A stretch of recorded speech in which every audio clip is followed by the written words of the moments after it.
اعوذ باللہ من الشیطان الرجیم بسم اللہ الرحمن الرحیم۔ خلاصہ تفسیر قرآن پارہ نمبر 7۔ 7ویں پارے میں دو صورتیں ہیں، سورۃ المائدہ کا آخری حصہ اور سورۃ الانعام۔ 7ویں پارے کا آغاز ان لفظوں سے ہوتا ہے وَإِذَا سَمِعُوا مَا أُنزِلَ إِلَى الرَّسُولِ تَرَىٰ أَعْيُنَهُمْ تَفِيضُ مِنَ الدَّمْعِ مِمَّا عَرَفُوا مِنَ الْحَقِّ يَقُولُونَ رَبَّنَا آمَنَّا فَاكْتُبْنَا مَعَ الشَّاهِدِينَ۔ جب وہ سنتے ہیں پیغمبر کائنات پر نازل ہونے والی کلام کو یعنی قرآن مجید کو تو ان کی آنکھوں سے آنسوں کی جڑی لگ جاتی ہیں، انہیں حق کی پہچان ہو جاتی ہے، پھر وہ اپنے رب سے دعا کرتے ہیں یقولون ربنا، پھر وہ اپنے رب سے کہتے ہیں آمنا، ہم ایمان لائے جو نبی کائنات صلی اللہ علیہ وسلم پر کتاب نازل ہوئی، فاکتبنا مع الشاہدین، اے ہمارے رب تو ہمیں ان لوگوں میں شامل فرما جو تیری کتاب کی تصدیق کرنے والے ہیں۔ اور اختتام اس سپارے کا ان الفاظ سے ہوتا ہے وَنُقَلِّبُ أَفْئِدَتَهُمْ وَأَبْصَارَهُمْ كَمَا لَمْ يُؤْمِنُوا بِهِ أَوَّلَ مَرَّةٍ وَنَذَرُهُمْ فِي طُغْيَانِهِمْ يَعْمَهُونَ۔ اللہ فرماتے ہیں ہم ان کے دلوں کو بھی پھیر دیں گے اور ان کی نگاہوں کو بھی پھیر دیں گے، جیسا کہ یہ لوگ اس پر پہلی دفعہ ایمان نہیں لائے، ہم ان کی سرکشی میں ان کو چھوڑ دیں گے، پھر وہ ہمیشہ کے لیے بھٹکتے رہیں گے۔ شروع میں کلام ربانی کو سن کر اثر قبول کرنے والوں کا تذکرہ بیان ہوا ہے کہ کس طرح کلام ربانی کو سن کر ان کے دل دہل جاتے ہیں اور اللہ کے خوف اور ڈر سے ان کی آنکھوں سے آنسوؤں کی جڑیاں جاری ہو جاتی ہیں۔ آخر پہ اپنی ہی نادانیوں کے سبب ایمان کی حرارت سے محروم لوگوں کا تذکرہ میرے اور آپ کے لیے یہ پیغام رکھتا ہے۔ قرآن کا تعلق رب کے تعلق کو ظاہر کرتا ہے، جتنا قرآن مجید کے ساتھ گہرا تعلق ہوگا اتنا ہی رب تعالیٰ کے ساتھ تعلق مضبوط ہوگا اور گہرا ہوگا، جتنا قرآن کے ساتھ تعلق کمزور ہوگا اتنا ہی رب کے ساتھ بھی تعلق کمزور ہوگا۔ آئیں اس پارے کی روشنی میں دیکھتے ہیں کہ رب کے ساتھ تعلق مضبوط کیسے ہوگا اور کون سے احکامات، کون سے حکم اللہ سبحانہ و تعالی نے ہمارے لیے واضح فرمائے ہیں، کون سی چیزیں حلال کی ہیں اور کون سی چیزیں حرام کی ہیں۔ سب سے پہلے سورۃ المائدہ کا جو آخری حصہ ہے اس کی طرف آتے ہیں۔ مشرکین عرب اپنی ہی مرضی سے جس چیز کو چاہتے حلال قرار دیتے اور جسے چاہتے حرام قرار دیتے، یہی حال دوسرے مذاہب کے لوگوں کا بھی ہے کہ وہ ذاتی خواہشات کی بنیاد پر چیزوں کو حلال و حرام کرتے تھے، جبکہ یہ اختیار صرف اللہ سبحانہ و تعالیٰ کا ہے کہ وہ جسے چاہے اپنے بندوں کے لیے حلال قرار دے دے اور جسے چاہے حرام قرار دے۔ جس طرح حرام کو حلال سمجھنا غلط ہے، اسی طرح حلال کو حرام کہنا بھی غلط ہے۔ اسی طرح اللہ سبحانہ و تعالی مومنوں کو مخاطب کرتے ہوئے فرماتے ہیں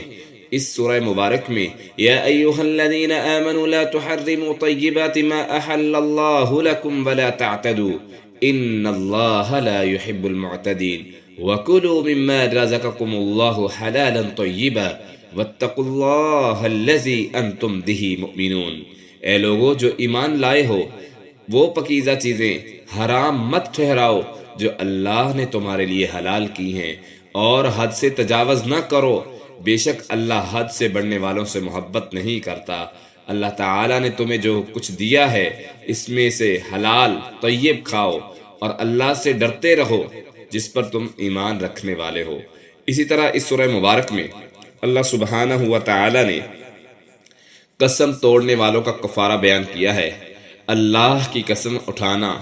یہ دراصل ان کی عظمت کا اعتراف ہوتا ہے، اس لیے مسلمانوں کو چاہیے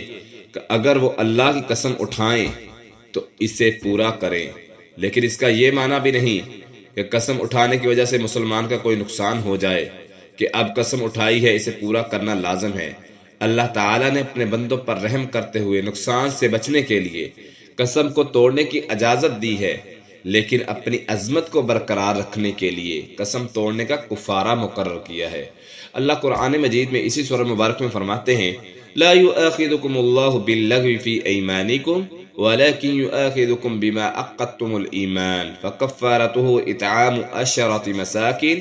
من أوسط ما تطعمون أهليكم أو كسوتهم أو تحرير رقبة فمن لم يجد فصيام 3 أيام ذلك كفارة أيمانكم إذا حلفتم واحفظوا أيمانكم كذلك يبين الله لكم آياته لعلكم تشكرون۔ اللہ تم سے تمہاری قسموں میں لغو پر مواخذہ نہیں کرتا۔ لغو قسمیں مثال کے طور پر ایک بندے کی عادت بنی ہے، ہر بات پر وہ کہتا ہے اللہ کی قسم ایسا میں کر رہا ہوں، اللہ کی قسم یہ ایسے، اللہ کی قسم یہ ایسے۔ اللہ فرماتا ہے یہ لغو جو قسمیں ہیں ایک بندے کا تقیہ کلام بنا ہوا ہے، اس پر کوئی مواخذہ نہیں ہے۔ ہاں اگر کوئی پختہ ارادے سے قسم کھاتا ہے، مثال کے طور پر ایسا بندہ جس نے چوری کی ہے اور چوری میں وہ پکڑا گیا ہے، اب وہ قسم کھا کے خود کو یہ پروف کرنا چاہتا ہے کہ نہیں میں نے چوری نہیں کی،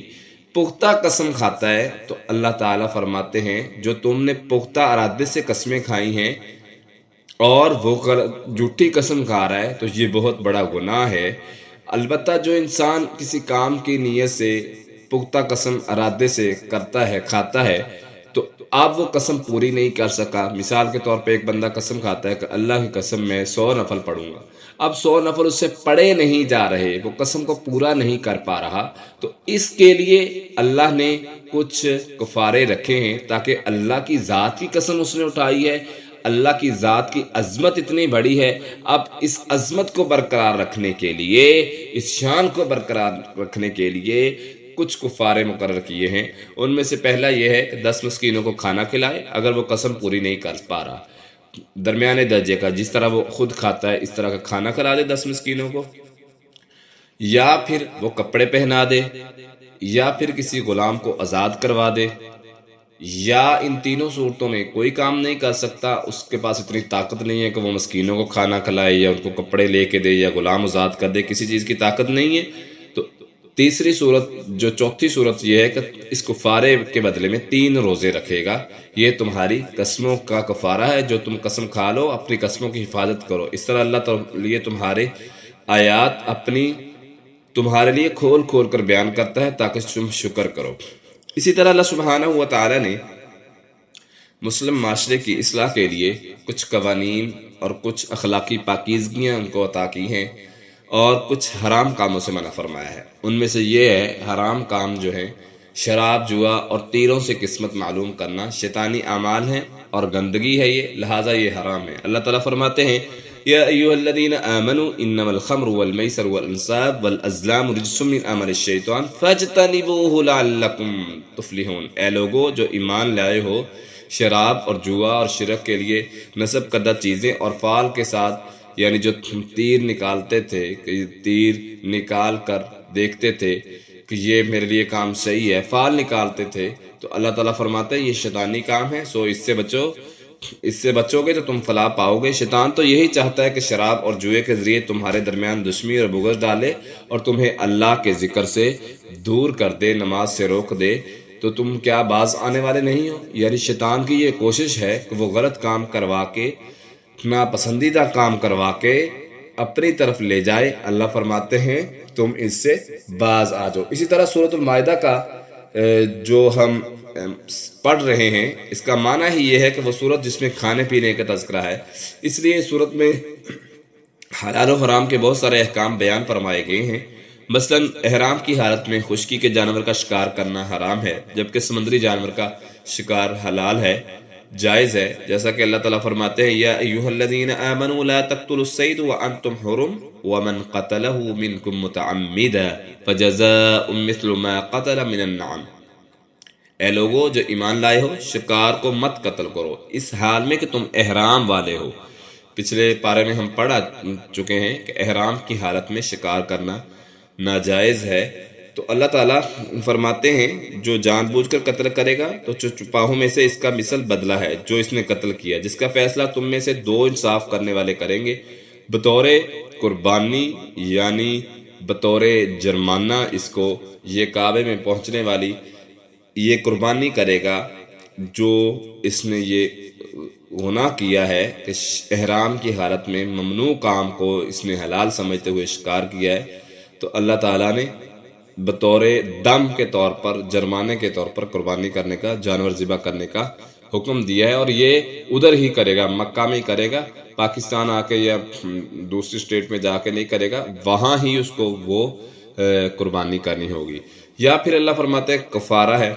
قربانی نہیں کر سکتا تو مسکینوں کو کھانا کھلائے یا اس کے برابر روزے رکھنا، تاکہ اس کام کا وبال چھکے جو اس نے یہ کام کیا ہے۔ اللہ نے منع کیا تھا لیکن اس نے کام کیا ہے، یہ سزا کے طور پر اللہ تعالیٰ فرماتے ہیں یہ جب قربانی کرے گا تو اللہ تعالیٰ اسے معاف کر دے گا جو گزر چکا، اور جو دوبارہ کرے تو اس سے انتقام لیا جائے گا۔ اللہ سب پر غالب ہے، بڑا انتقام والا ہے۔ اسی طرح اللہ تعالیٰ نے فرمایا تمہارے لیے سمندر کا شکار حلال کر دیا گیا، اس کا کھانا بھی، اس حال میں کہ تمہارے لیے سامان زندگی اور قافلے کے لیے، اور تم پر خشکی کا شکار حرام کر دیا گیا جب تک تم احرام والے رہو، اللہ سے ڈرو۔ یعنی حالت احرام نے کوئی ایسا کام نہیں کرنا کہ حالت احرام میں احرام پہنا ہوا ہے اور آپ نے شکار نہیں کرنا، اللہ سے ڈرنا ہے۔ حالت احرام میں اور بھی بہت سے ممنوع کام ہیں، مثال کے طور پر انسان جو ہے اپنے بالوں کو کاٹے، اپنے بالوں کو کھینچے یا ناخن توڑ بیٹھے، خوشبو کا استعمال، دیگر چیزیں احادیث میں ملتی ہیں کہ جو حالت احرام میں ناجائز ہیں۔ اس لیے احرام کی حالت میں ان تمام کاموں سے بچنا چاہیے۔ اسی طرح اللہ سبحانہ و تعالیٰ نے اس پارہ مبارک میں مشرکین کے جرائم اور ان سے بحث کی ہے کہ جو جرم کرتے ہیں ان کا تذکرہ کیا ہے۔ مشرکین نے مکہ اللہ تعالیٰ کا عطا کردہ مال بتوں کے نام پر چڑھاتے تھے، تو اللہ تعالیٰ نے فرمایا ہے کہ یہ لوگوں کی عقلوں کو کیا ہو گیا ہے، وَأَكْثَرُهُمْ لَا يَعْقِلُونَ، ان میں سے اکثر تو عقل ہی نہیں رکھتے کہ مال اللہ نے دیا ہے، صحت اللہ نے دی ہے، اور لوگ کیا کرتے ہیں کہ مال اللہ کا دیا ہوا مال ہی اللہ کے غیر کے نام پر جو ہے وہ چڑھاتے ہیں، نظریں چڑھاتے ہیں۔ اللہ تعالیٰ فرماتے ہیں ما جعل اللہ من بحیرۃ ولا صائبۃ ولا وصیلۃ ولا حام ولکن الذین کفروا یفترون علی اللہ الکذب۔ یہ ایسے لوگ ہیں جو غیر اللہ کے نام پر قربانیاں کرتے ہیں اور کہتے ہیں اونٹنی جو ہے یہ اللہ کی ہے، اور اسی طرح مختلف قسم کے جانوروں کے خود ہی نام رکھ کے غیر اللہ کے نام پہ تقسیم کرتے ہیں، غیر اللہ کے نام پر ذبح کرتے ہیں۔ اللہ فرماتے ہیں یہ وہ لوگ ہیں جو اللہ پر جھوٹ باندھتے ہیں اور کفر کرتے ہیں، اللہ کا انکار کرتے ہیں۔ جب ان سے کہا جاتا ہے آؤ اس کی طرف جو اللہ نے نازل کیا اور رسول کی طرف، تو وہ کہتے ہیں ہمیں وہی کافی ہے جس پر ہم نے اپنے آباء و اجداد کو پایا ہے۔ اکثر ہمارے معاشرے میں بھی دیکھا جائے تو اگر کسی کی اصلاح کرنا مقصود ہو، اس کو کہا جائے قرآن میں ایسا ہے، تو وہ آگے سے جواب دیتا ہے جی ہمارے بڑے تو ایسے کرتے ہیں۔ بڑے ہمارے لیے حجت نہیں ہیں، بڑے ہمارے لیے دلیل نہیں ہیں، بڑوں کا طریقہ ہمارے لیے جو ہے وہ قابل قبول نہیں ہے۔ طریقہ وہی قابل قبول ہے جس پر اللہ اور اس کے رسول کی مہر لگی ہو، جو اللہ نے حکم دیا ہے اس پر عمل کرنا چاہیے۔ بڑوں کو لے کر مشرکین مکہ بھی یہی کہتے تھے کہ ہمارے بڑے ایسے کرتے آئے ہیں لہٰذا ہم اپنے دین سے ہٹیں گے نہیں۔ تو اپنے آپ کو یہ پروف کرنا، اپنے آپ کو یہ ثابت کرنا کہ ہمارے بڑے ایسے کرتا آئے ہیں لہٰذا ہم بھی ایسا کریں گے، تو یہ اپنے ساتھ ظلم و زیادتی کر رہے ہیں۔ خیر خواہی اسی میں ہے، خیر اسی میں ہے، دین کو فالو کیا جائے اور اللہ اور اس کے رسول کے احکامات پر عمل کیا جائے۔ اسی طرح سورۃ الانعام دوسری سورہ مبارکہ شروع ہو رہی ہے۔ سورۃ الانعام مکی سورت ہے، یہ رسول اللہ صلی اللہ علیہ وسلم کے مکہ میں قیام کے آخری دور میں نازل ہوئی۔ اس میں رسول اللہ صلی اللہ علیہ وسلم کی 13 سالہ دعوت کا خلاصہ بیان کیا گیا۔ اس صورت میں مشرکین مکہ کے خلاف حتمی فرد جرم عائد کی گئی، ان کے شرک کی مختلف صورتیں بیان کی گئی اور توحید کی مختلف اقسام بیان کی گئی، مشرکین کے اعتراضات اور ان کا جواب دیا گیا۔ پچھلی صورتوں میں بنی اسرائیل کے جرائم کا تذکرہ کر کے بتایا گیا کہ ان سے امامت عالم کا منصب ان جرائم کے سبب چھینا گیا اور بنی اسماعیل کو یہ منصب عطا کیا گیا۔ تو بنی اسماعیل میں تو صرف حضرت محمد صلی اللہ علیہ وسلم ہی نہیں، قریش مکہ آتے تھے، وہ سمجھتے تھے کہ ہم ابراہیم کے دین کے وارث ہیں۔ اس صورت میں ان کے جرائم کا تذکرہ کیا گیا اور بتایا گیا کہ اگرچہ وہ بنی اسماعیل سے تعلق رکھتے ہیں مشرکین مکہ، لیکن انہوں نے ابراہیم کا دین چھوڑ دیا ہے اور شرک جیسا کبھی ترین جرم کا ارتکاب کیا ہے، اس لیے وہ اس منصب سے خارج کر دیے گئے ہیں۔ اللہ تعالیٰ نے شروع میں اپنا تعارف کروایا ہے، سورت کے آغاز میں اللہ کی تعریف بیان کی گئی ہے۔ الحمدللہ الذی خلق السماوات والارض وجعل الظلمات والنور ثم الذین کفروا بربهم یعدلون هو الذی خلقکم من طین ثم قضى اجلا واجل مسمى عنده ثم انتم تمترون۔ سب تعریفیں اللہ کے لیے جس نے آسمانوں اور زمین کو پیدا کیا اور اندھیروں سے روشنی کو بنایا۔ پھر وہی لوگ جنہوں نے کفر کیا اپنے رب کے ساتھ برابر ٹھہراتے ہیں، یعنی اللہ کے ساتھ شرک کرتے ہیں۔ وہی جس نے تمہیں مٹی سے پیدا کیا، پھر ایک مدت مقرر کی اور ایک اور مدت اس کے ہاں مقرر ہے، پھر بھی تم شک کرتے ہو۔ یعنی شروع میں اللہ نے تعارف کروایا ہے تو کون ہے وہ ذات جس نے آسمانوں کو بنایا ہے، زمین کو پانی پر بچھایا ہے، اندھیروں سے روشنی یعنی دن سے رات سے دن کو طلوع کرتا ہے، نکالتا ہے، اور دن سے جو ہے وہ رات کو لاتا ہے۔ وہ ساری چیزیں دیکھتے تھے لیکن پھر بھی لوگ انکار کرتے تھے۔ اللہ فرماتے ہیں میں نے تمہیں پیدا کیا مٹی سے، اور یہ ایک مقررہ وقت تھا کہ جب تمہارا ٹائم لکھا ہوا تھا کہ اس وقت کو یہ پیدا ہوگا۔ اللہ فرماتے ہیں اسی طرح تم مقررہ وقت پر اٹھائے جاؤ گے، فوت کیے جاؤ گے، لیکن پھر بھی کچھ لوگ شک کرتے ہیں، وہ مانتے نہیں ہیں اس بات کو۔ اسی طرح اللہ سبحانہ و تعالیٰ نے مشرکین مکہ کے جرائم کی فہرست بیان کر دی۔ مشرکین مکہ اللہ کے احکام کو ماننے کی بجائے ان سے منہ پھیرتے تھے اور حق کو جھٹلاتے تھے۔ ان سے پہلے ان سے طاقتور ترین لوگوں کو انہی جرائم کی وجہ سے ہلاک کیا گیا تھا۔ اللہ فرماتے ہیں أَلَمْ يَرَوْا كَمْ أَهْلَكْنَا مِنْ قَبْلِهِمْ مِنْ قَرْنٍ مَكَّنَّاهُمْ فِي الْأَرْضِ، کیا انہوں نے نہیں دیکھا ہم نے ان سے پہلے کتنے زمانے کے لوگوں کو ہلاک کر دیا جنہیں ہم نے اس زمین میں وہ اقتدار دیے تھے جو تمہیں نہیں دیے۔ پھر ہم نے ان پر موسلادھار بارش برسائی، ہم نے نہریں بنائی ان کے لیے جو ان کے نیچے سے بہتی تھی، پھر ہم نے ان کے گناہوں کی وجہ سے اللہ کہتے ہیں ہلاک کر دیے، اور ان کے بعد دوسرے زمانوں کے لوگ پیدا کر دیے۔ یہ قرآن مجید کو جادو سمجھتے تھے، اگر کتاب ان کے ہاتھ میں پکڑا دی جائے تب بھی اسے یہ جادو قرار دیں گے اور ماننے سے انکار کر دیں گے۔ اللہ تعالیٰ نے مشرکین مکہ اور مشرکین کے گناہ اللہ تعالیٰ بیان فرما رہے ہیں کہ ان کے سامنے قرآن کو، کتاب کو ان کے ہاتھوں میں بھی پکڑا دی جائے تب بھی یہ کہیں گے کہ یہ تو جادو ہے۔ وَلَوْ نَزَّلْنَا عَلَيْكَ كِتَابًا فِي قِرْطَاسٍ فَلَمَسُوهُ بِأَيْدِيهِمْ لَقَالَ الَّذِينَ كَفَرُوا إِنْ هَذَا إِلَّا سِحْرٌ مُبِينٌ۔ اگر ہم ان پر کاغذ میں لکھی ہوئی کوئی چیز اتارتے پھر وہ اسے اپنے ہاتھوں سے چھوتے تو یقیناً وہ لوگ جنہوں نے کفر کیا یہی کہتے یہ تو کھلے جادو کے سوا کچھ نہیں۔ یہ کہتے ہیں کہ اگر محمد صلی اللہ علیہ وسلم واقعی اللہ کے نبی ہیں تو ان کے ساتھ فرشتے ہونا چاہیے۔ یہ مشرکین مکہ کی سوچ اس قدر جو ہے گر چکی تھی۔ اللہ فرماتے ہیں کہ ان کے سامنے ایک نبی آیا ہے، نبی کہہ رہا ہے میں اللہ کا نبی ہوں، مجھے رسول بنا کے بھیجا گیا، اس کا انکار کرتے ہیں۔ پھر اللہ فرماتے ہیں کہ اگر یہ کتاب ان کے ہاتھوں میں پکڑا دی جائے، ان کی ہڈ درمی دیکھیں کس قدر یہ عداوت اور دشمنی میں گر چکے ہیں، پھر بھی یہ ماننے کے لیے تیار نہیں ہوتے، پھر بھی یہ نہیں مانیں گے اگرچہ ان کے کتاب ان کے سامنے نازل ہو جائے۔ اسی طرح اللہ فرماتے ہیں کہ یہ محمد صلی اللہ علیہ وسلم کو کہتے ہیں کہ ان کے ساتھ فرشتے ہونے چاہیے۔ یہ کیا ہے؟ وَقَالُوا لَوْلَا أُنزِلَ عَلَيْهِ مَلَكٌ، اور انہوں نے کہا اس پر کوئی فرشتہ کیوں نہیں اتارا گیا؟ اگر ہم کوئی فرشتہ اتارتے تو ضرور کام تمام کر دیا جاتا، پھر انہیں مہلت نہ دی جاتی، جیسا کہ پہلی امتوں کو اللہ تعالیٰ نے رسولوں کو بنا کر بھیجا۔ انہوں نے کہا کہ جی ہمیں معجزے چاہیے، ہمیں دلیل چاہیے، کوئی ایسی انوکھی چیز ہو جس کو دیکھ کر ہم تسلیم کر لیں تو واقعی سچا نبی ہے۔ تو اسی طرح نبی کریم صلی اللہ علیہ وسلم کو مکہ والوں نے کہا، مشرکین مکہ نے کہا، اللہ فرماتے ہیں کہ جس طرح یہ کہہ رہے ہیں کہ فرشتہ نازل ہو، تو جب فرشتہ اتر آئے گا پھر بھی نہیں مانیں گے تو پھر اللہ فرماتے ہیں ہم ایسے لوگوں کو مہلت نہیں دیتے، یعنی جو معجزے مانگنے کے بعد معجزوں کا انکار کر دیتے ہیں پھر ایسی لوگوں پر اللہ کا عذاب آتا ہے۔ اسی طرح اللہ تعالیٰ نے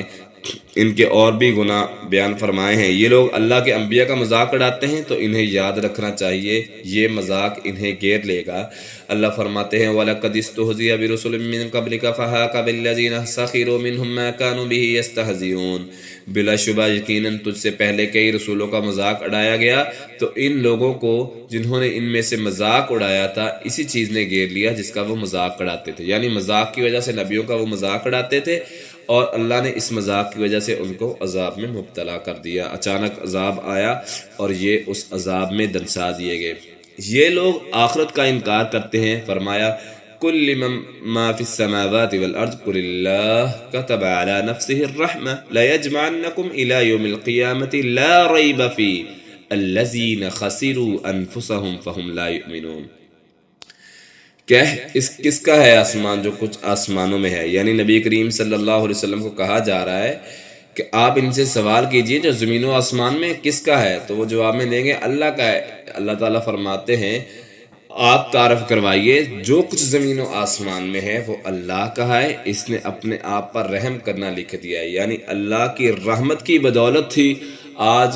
لوگ جو ہے اس کے عذاب سے بچے ہوئے ہیں، ورنہ اللہ فرماتے ہیں جس طرح کے لوگوں کے گناہ ہیں ہم اعمال کی طرف دیکھیں تو ہم ان کے اعمال کی بدولت اگر دنیا میں دیکھیں تو ہم دنیا میں ان کو عذاب دے دیں، لیکن اس نے اپنے ساتھ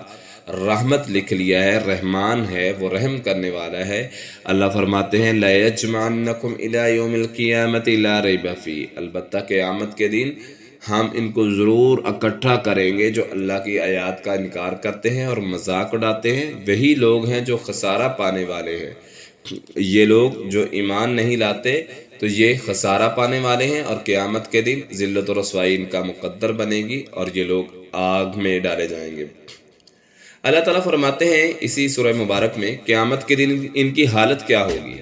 وَلَوْ تَرَىٰ إِذْ وُقِفُوا عَلَى النَّارِ فَقَالُوا يَا لَيْتَنَا نُرَدُّ وَلَا نُكَذِّبُ بِآيَاتِ رَبِّنَا وَنَكُونَ مِنَ الْمُؤْمِنِينَ۔ جب یہ آگ کے پاس کھڑے ہوں گے، آگ میں ڈالے جائیں گے تو کہیں گے ہائے کاش، یا لیتنا، ہائے کاش ہم واپس بھیج دیے جائیں اور اپنے رب کی آیات کو نہ جھٹلائیں اور ایمان والوں میں سے ہو جائیں، بلکہ ان کے لیے ظاہر ہوگا جو وہ اس سے پہلے چھپاتے تھے۔ اگر انہیں واپس بھیج دیا جائے تو ضرور پھر وہی کریں گے۔ اللہ کہتے ہیں یہ اپنی ہٹ درمیوں سے باز نہیں آئیں گے۔ ابھی جب قیامت کو دیکھ رہے ہوں گے اور آگ کو سامنے دیکھ رہے ہوں گے تو کہیں گے ہائے کاش ہم دوبارہ لوٹا دیے جائیں۔ اللہ کہتے ہیں ان کو دوبارہ بھی زندگی دے دی جائے، یہ اپنے حرکتوں سے باز نہیں آئیں گے۔ اللہ تعالیٰ فرمائیں گے کہ ہمارے رسول نہیں آئے تھے، تمہارے پاس کتابیں نہیں آئی تھی، تم نے ان کا انکار کیا، اب چکھو عذاب اس کے بدلے جو تم کفر کیا کرتے تھے۔ اسی طرح اللہ سبحانہ و تعالی اپنے پیارے حبیب نبی کریم صلی اللہ علیہ وسلم کو تسلی دے رہے ہیں کہ اے میرے پیارے پیغمبر پریشان نہیں ہونا، آپ نے ڈسہارڈ نہیں ہونا۔ اگر یہ آپ کا انکار کر رہے ہیں تو یہ کوئی نئی بات نہیں ہے، بلکہ آپ سے پہلے رسولوں کو بھی جھٹلایا گیا ہے۔ وَلَقَدْ كُذِّبَتْ رُسُلٌ مِّن قَبْلِكَ فَصَبَرُوا عَلَىٰ مَا كُذِّبُوا وَأُوذُوا حَتَّىٰ أَتَاهُمْ نَصْرُنَا وَلَا مُبَدِّلَ لِكَلِمَاتِ اللَّهِ۔ بلا شبہ یقیناً تجھ سے پہلے کئی رسول جھٹلائے گئے، انہوں نے صبر کیا کہ وہ جھٹلائے گئے اور انہیں تکلیفیں دی گئیں یہاں تک کہ ان کے پاس ہماری مدد آ گئی،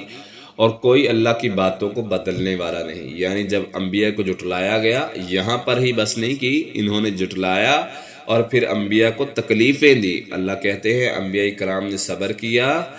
اور پھر ہماری مدد آ گئی، ان پر عذاب آ گیا۔ جب ہمارا عذاب آتا ہے تو پھر اللہ کے فیصلوں کو کوئی بدلنے والا نہیں ہوتا۔ اے میرے پیارے حبیب آپ نے پریشان نہیں ہونا، یہ پہلی دفعہ نہیں ہوا، بلکہ پہلے رسولوں کے ساتھ بھی یہ لوگ ایسے ہی کرتے آئے ہیں۔ اللہ جس کو چاہتا ہے ہدایت دے دیتا ہے،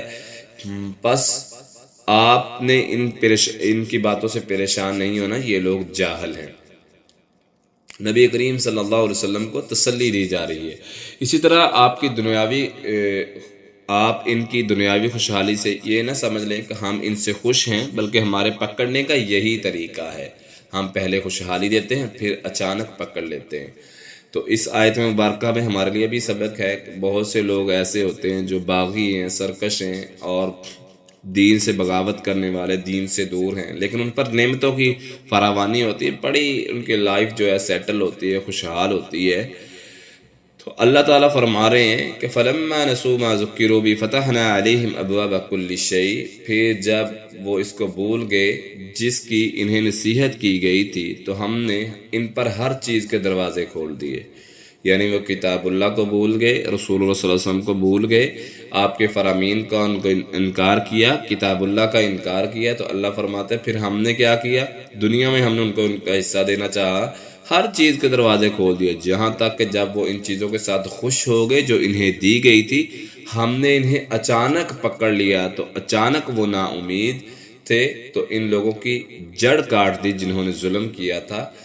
سب تعریفیں اللہ کے لیے جو سب جہانوں کو پالنے والا ہے۔ اس آیت مبارکہ میں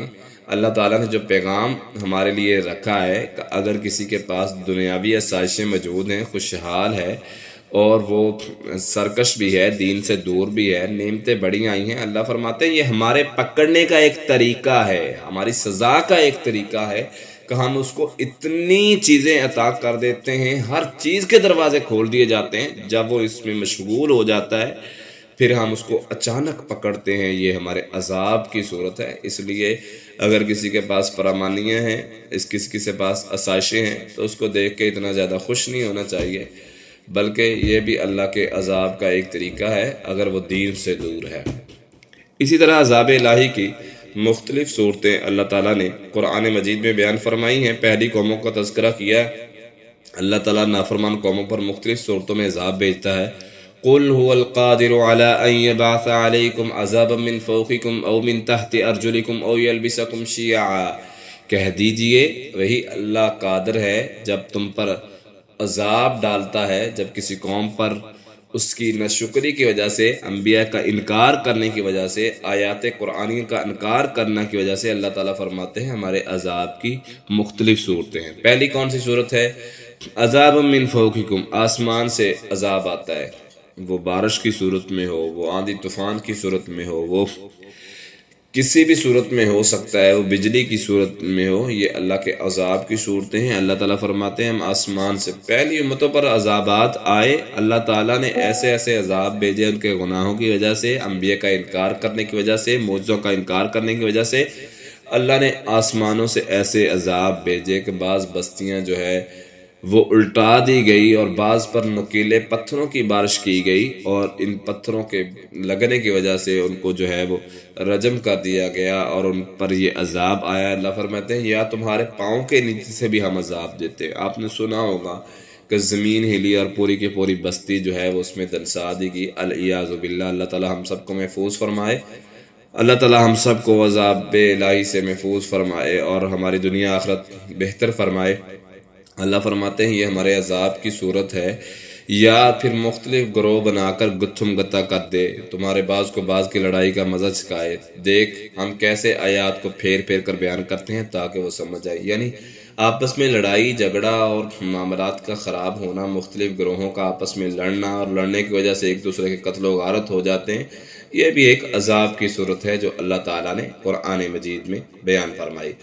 آخر میں ابراہیم علیہ السلام کا تذکرہ ہے کہ کس طرح اپنی قوم اپنے والد کو دعوت توحید کا پیغام دے رہے ہیں۔ وَإِذْ قَالَ إِبْرَاهِيمُ لِأَبِيهِ آذَرَ أَتَتَّخِذُ أَصْنَامًا آلِهَةً، اور جب ابراہیم نے اپنے باپ آذر سے کہا کہ تم بتوں کو معبود بناتے ہو، بے شک میں تجھے اور تیری قوم کو کھلی گمراہی میں دیکھتا ہوں۔ اپنے باپ سے یہ مکالمہ کر رہے ہیں، مکالمہ ان کا آگے پاروں میں بھی تفصیل سے آئے گا، ہم مختصر بات کرتے ہیں کہ اسی طرح ہم ابراہیم علیہ السلام کو اللہ تعالیٰ فرماتے ہیں زمین و آسمان کی عظیم سلطنت دکھاتے تھے تاکہ وہ کامل یقین والوں سے ہو جائے۔ اب ابراہیم علیہ السلام جب دیکھتے ہیں کہ لوگ کہتے ہیں کہ رات چھا گئی ہے اور اس نے ستارہ دیکھا ہے، اللہ تعالیٰ فرماتے ہیں فَلَمَّا جَنَّ عَلَيْهِ اللَّيْلُ رَأَىٰ كَوْكَبًا، جب کچھ لوگ کہتے تھے ستارہ ہمارا رب ہے، ستاروں کو اپنا معبود سمجھتے تھے، تو اللہ تعالیٰ نے جب انہیں غروب کیا تو ابراہیم کہنے لگے کہ غروب ہونے والوں سے، میں غروب ہونے والوں کو اپنا رب نہیں مانتا۔ اسی طرح چاند چمکتا دیکھتا، کچھ لوگ چاند کے پجاری تھے، کچھ سورج کے پجاری تھے، تو ابراہیم علیہ السلام اللہ تعالیٰ کی یہ نشانیاں دیکھ رہے ہیں اور کہتے ہیں کہ یہ جو چیزیں چمک رہی ہیں میں ان کو نہیں دیکھتا تو ابراہیم علیہ الصلوۃ والسلام سب چیزوں کا انکار کر رہے ہیں اور اپنی قوم والوں کو سمجھا رہے ہیں جس کو تم اپنے معبود سمجھتے ہو، یہ تمام تر معبودوں کا میں انکار کرتا ہوں، میں اسی کو رب سمجھتا ہوں جو مجھے پیدا کرنے والا ہے اور جو مجھے پالنے والا ہے، جس سے تم شریک بناتے ہو اللہ کے، میں ان چیزوں سے نہیں ڈرتا، میں تو اللہ سے ڈرنے والا ہوں۔ اسی طرح ابراہیم علیہ الصلوۃ والسلام تمام چیزوں کا انکار کرتے ہیں اور توحید کا اعلان ان لوگوں تک پہنچاتے ہیں۔ تفصیل سے واقعہ اگلے پاروں میں آئے گا تو ہم انشاءاللہ وہ تفصیل سے بیان کریں گے۔ اسی طرح اللہ تعالیٰ نے قریش مکہ کو منصب سے کیوں ہٹایا، اس میں شک نہیں، قریش بنی اسماعیل سے تھے، لیکن بنو اسماعیل کو ملنے والی امامت عالم کے منصب سے کے اہل نہیں ہیں، کیونکہ انہوں نے انبیاء کا راستہ چھوڑ دیا۔ اللہ تعالیٰ نے آل ابراہیم میں آنے والے 18 انبیاء کے نام گنوانے کے بعد کیا فرمایا؟ اولئک الذین آتیناہم الکتاب والحکم والنبوۃ وإن یکفر بها ہؤلاء فقد وکلنا بها، یہی وہ لوگ ہیں جنہیں ہم نے کتاب اور حکمت عطا کی، نبوت عطا کی، پھر اگر یہ لوگ ان باتوں کا انکار کریں تو ہم نے ان کے لیے ایسے لوگ مقرر کیے ہیں جو کسی صورت ان کا انکار کرنے والے نہیں۔ یہی وہ لوگ ہیں جنہیں اللہ نے ہدایت دی، سو تو ان کی ہدایت کی پیروی کر، میں یعنی نبی کریم صلی اللہ علیہ وسلم کو کہا جا رہا ہے کہ آپ کہیے کہ میں کسی اجرت کا سوال نہیں کرتا، یہ تو تمام جہانوں کے لیے ایک نصیحت کے سوا کچھ نہیں ہے۔ یعنی اس عظیم منصب کے حقدار وہی لوگ ہیں جو انبیاء کی لائی ہوئی دعوت کو تسلیم کرتے ہیں۔ چونکہ یہ انبیاء کی دعوت توحید کا انکار کرتے ہیں، اس لیے قریش مکہ سے منصب چھین لیا گیا۔ آپ کو بھی یہی منصب اس صورت میں مل سکتا ہے کہ آپ سابقہ انبیاء کے راستے پر چلیں۔ اسی طرح مشرکین مکہ جنوں کو اللہ کا شریک قرار دیتے اور فرشتوں کو اللہ کی بیٹیاں سمجھتے، اللہ تعالیٰ نے اس چیز کا بھی رد کیا ہے، انکار کیا ہے، مشرکینوں کا جواب دیا ہے کہ جب وہ کہتے تھے وَجَعَلُوا لِلَّهِ شُرَكَاءَ الْجِنَّ وَخَلَقَهُمْ وَخَرَقُوا لَهُ بَنِينَ وَبَنَاتٍ بِغَيْرِ عِلْمٍ سُبْحَانَهُ وَتَعَالَىٰ عَمَّا يَصِفُونَ، انہوں نے جنوں کو اللہ کا شریک بنا دیا۔ اللہ تعالیٰ نے ان کا انکار کیا اور اپنا تعارف بھی کروایا کہ یہ جو جنوں کو اور فرشتوں کو اللہ کی بیٹیاں اور بیٹے کہتے ہیں، وہ اللہ تو پاک ہے اور بلند و بالا ہے اس سے جو یہ چیزیں بیان کرتے ہیں۔ جو چیزیں اللہ پر یہ بہتان باندھ رہے ہیں، اللہ اس سے پاک ہے، وہ آسمان و زمین کا موجد ہے، اس کی اولاد کیسے ہوگی جبکہ اس کی کوئی بیوی بھی نہیں۔ اللہ تعالیٰ نے سورۃ اخلاص میں بھی اپنا تعارف کروایا ہے، اور یہاں بھی اللہ تعالیٰ تعارف کرا رہے ہیں کہ وہ ذات لا الہ الا هو خالق کل شیء فاعبدوہ وہو علی کل شیء وکیل، یہی اللہ تمہارا رب ہے، اس کے سوا کوئی معبود نہیں، ہر چیز کو پیدا کرنے والا ہے، سو تم اس کی عبادت کرو اور ہر چیز پر وہ نگہبان ہے۔ اور اللہ تعالیٰ نے تمہاری طرف بہت سی نشانیاں بھیجی ہیں، پھر جس نے دیکھ لیا تو اس کی جان کے لیے فائدہ مند ہے، اور جو اندھا رہا تو اسی پر ہے۔ لا تدرکہ الابصار وہو یدرک الابصار، وہ اللہ تو وہ ذات ہے کہ جس نے